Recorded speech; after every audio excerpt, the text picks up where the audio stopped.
I've always had trouble answering the question, what's your favorite book?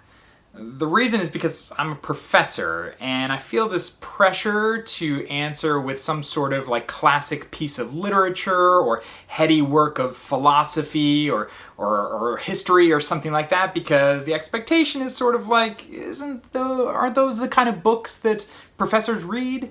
In reality, if I'm answering the question honestly, Douglas Adams' A Hitchhiker's Guide to the Galaxy. Favorite book of all time. Love it to this day. Funniest book I've ever read. The question of what people actually read in old regime France is a really important one for understanding the ideological origins of the French Revolution. In this video, we're going to look at books, book production, literacy, and the bestsellers of the old regime. And spoiler alert, they're not the books that you might think. Okay, let's get going.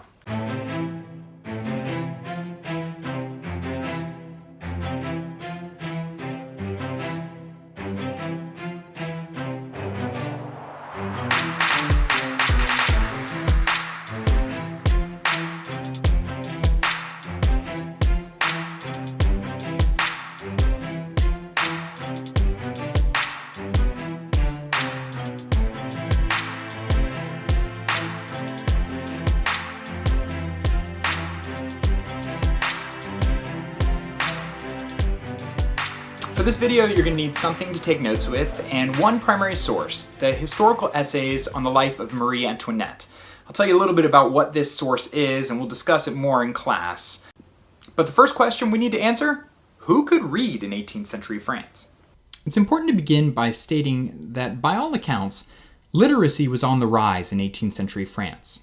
Important historical scholarship has estimated that the adult male literacy rose from 29% in 1680 to 47% by 1789 in the Kingdom of France. And female literacy was lower, but it was still growing. It went from somewhere around 14% in 1680 to 27% in 1789. In reality, however, certain parts of France were more literate than others. Paris, for example, was well above the kingdom-wide average. In 1789, 90% of Parisian men and around 80% of Parisian women could sign their names on official forms. And while this isn't the same as saying that they were literate, it is a metric that historians have used to show that people were becoming more and more comfortable with the written word. More and more books were becoming a part of everyday life. Check out this chart. It shows the total number of printed titles in France from 1600 to 1800. And there were a few spikes in publications in the 17th century, but really the steady rise begins in the early 18th century and then skyrockets in the final decades of the century. Book ownership also increased. A study of wills and last testaments has shown that in the 17th century, the average member of the bourgeoisie owned somewhere between 1 to 20 books. By the end of the 18th century, the average member of the bourgeoisie was bequeathing something in the order of 100 books to his successors. 17th century nobles generally owned something in the ballpark of 30 or so books, but by the end of the 18th century, the average nobleman had a library of over 300. The monarchy grew to meet this new supply and demand of books. You see, the monarchy had always been a little worried about the world of print. Printed works could spread messages that were contrary to what the monarchy wanted. So early on, the crown created an administration to monitor and control the production of books in France. Royal censors read manuscripts before they were allowed to be printed. Inspectors of the book police searched out illegal works and prosecuted authors and printers. The problem facing the monarchy, however, is that the rate of growth of book production far surpassed the growth of the administration to deal with it.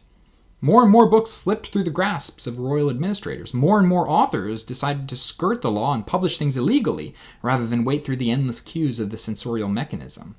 A black market for books emerged that made a massive impact in the culture of book ownership in France. By the 1780s, 2/3 of all books in France had either been printed or transported illegally or had become illegal after the fact. And once an author decided that she or he was going to publish something illegally, well, there was little reason to hold back. Illegal books contained lots of corrosive and critical ideas. Making matters worse, the royal administration often dealt with illegal books by posting lists of prohibited works in public spaces. And this, of course, only functioned as a reading list for those who were interested in the newest and most interesting literary works of the time. The king's agents essentially created the Oprah Book Club, but for illegal and seditious works. Growing literacy and a rise in book production were not the only factors that are important to understand sort of ideology and how ideas spread in 18th century France. 18th century France also saw the rise of the public sphere. And to learn more about the public sphere, we're going to turn to historian Joshua Cole. In order to understand the history of this idea that we call the public sphere, let's start with a before and after. Under a monarchy, there is no notion of a public. The sovereign political body is the monarch himself. And his will goes, whether it's in your house or out of your house or at the court or in the countryside. There is no notion of the public that exists separate from any other sphere within society. And then let's take the other side. A country like our own, a democratic republic, in which the public is defined as a space where people come together to debate the issues of the day, to stand in judgment of their government, to vote, to participate. It also has an economic dimension. The public realm is the place of the market, the place where people come to work, to make money, to produce things, to labor. The public is this huge sphere that exists somewhere between the private realm of the household and the official realm of the state. So where does that come from? Where does the public come from? Well, it emerges slowly and in weird ways in the kind of interstices of absolutist society. With the rise of literacy, you begin to have the circulation of new kinds of printed material, and that material begins to engage people in a wider sphere of society. People of different walks of life, different social status, begin to have access to this material. And we can get a sense of when an idea of the public begins to emerge by noticing, first of all, that by 1750, people are talking about public opinion as something that matters. Even the monarch has to be careful to pay attention to something called public opinion. We can look at the people who are in the prisons run by the monarchy. In the late 17th century, you look at the prisoners, alchemists, religious dissidents, common criminals. By 1750, there are different sorts of people in the prisons. Publishers, journalists, people who hawk dangerous or seditious materials on the streets, pornographers. There is somehow a new kind of interaction taking place in the public realm that the state has noticed. Now, traditionally, we think of the Enlightenment as in some sense being a product of this public sphere. The salon that the philosophes met in to discuss politics or philosophy are in some sense a public. But we can find that public elsewhere too. We can find it in the gutter press.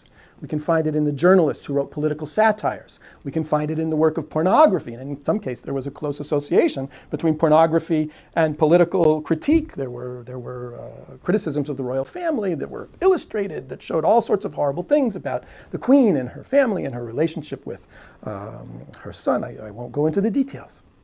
The public was broad, it was complex, and it was increasingly outside of the control of the monarchy.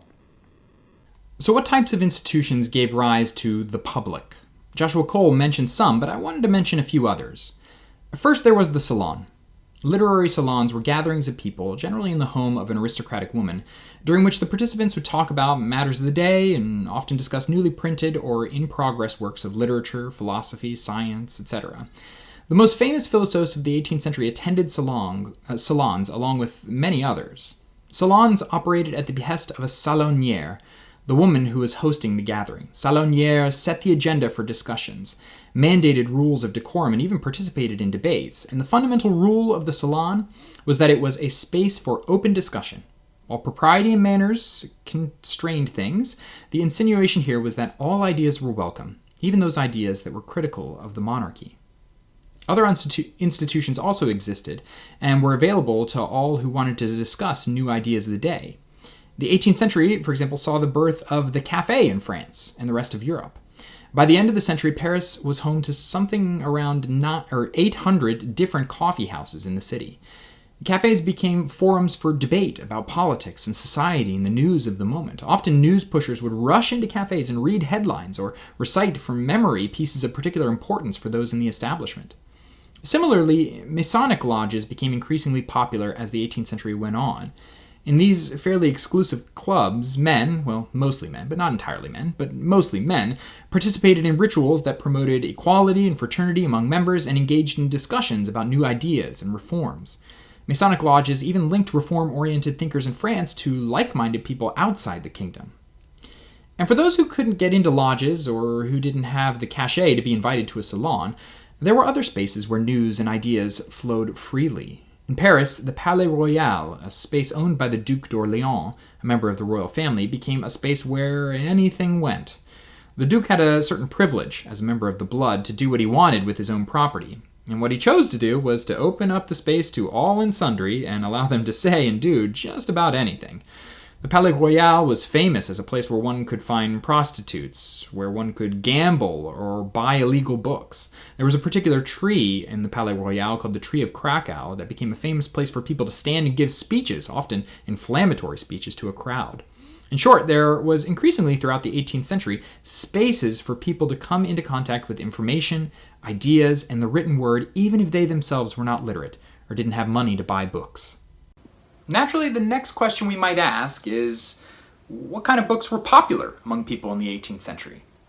From the last video, you might think that the answer is works of the Enlightenment. And to some degree, you'd be right. There were some really important works of the Enlightenment that were incredibly popular. Diderot and d'Alembert's Encyclopedia, works by Rousseau, right? Almost everything written by Voltaire was pretty popular, right? All of these works got a large audience. But what you might not expect is that the bestsellers of 18th century France, especially the bestsellers of the late Old Regime, were scandalous works, were illegal books, were books full of gossip and rumors and all sorts of torrid tales. These were the ones that really grabbed people and had a wide audience in the late 18th century. So before we go on, I want to give you a chance to experience one of these books. So right now, pause the video and take a look at the historical essays on the life of Marie Antoinette, and you'll get a little bit of a taste of what these books were like.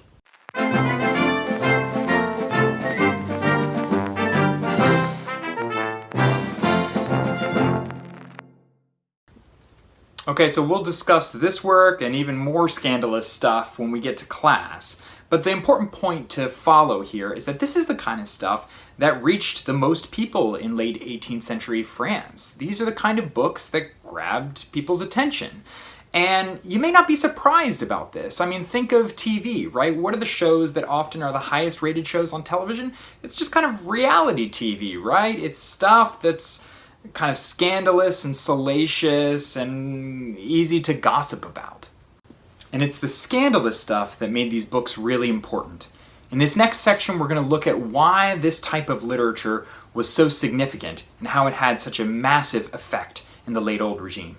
But the really important thing is that these books tended to focus on what we might call celebrities.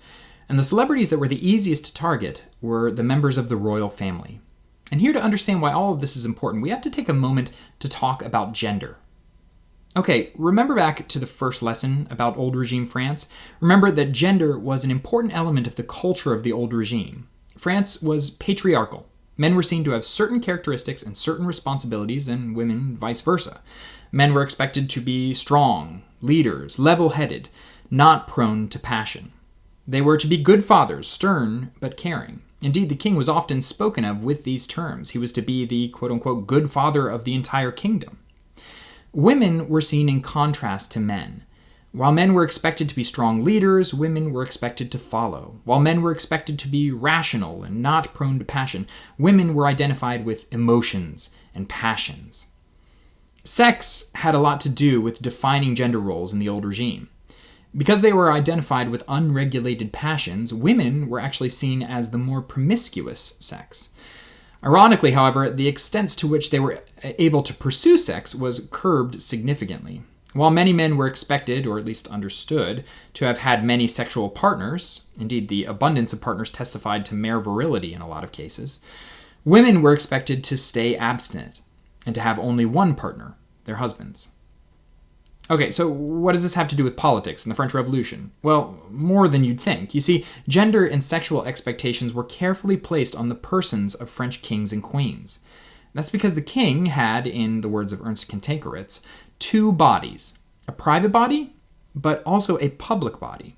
And the reality was that in France, the two were inextricably linked. What the king did in his bedroom actually reflected on how he served the kingdom to many in 18th century France. And again, considering the power of sex scandals to shape American political life, you might completely understand this when I say it. So, how did this turn out? Well, because the private lives of French kings and queens became public news, or really rather public gossip, increasingly as the 18th century went on, old regime gendered life, this public gossip about the monarchy and its sexual exploits, became toxic. Toxic for the monarchy and toxic for its ideological control of France. It began really with Louis XV. Louis XV took the throne at 13 years old in 1723. He was soon thereafter betrothed to a Polish princess named Marie Leszczyńska, who was 10 years older than him. Together, they had a number of children, including a dauphin, a male successor. But as time went on, Louis XV became interested in various women at and around the court. And the one that would make the most news was Jeanne Antoinette Poisson, who became the king's mistress in the 1740s. What made Poisson significant is that she was not, in fact, a noblewoman. And when she became the king's mistress, she did not fade into the background of the king's private life, like the expectations were of most royal mistresses. Rather, the king made public appearances with her, and she even conferred with ministers of the state herself. The king eventually ennobled her, making her Madame de Pompadour.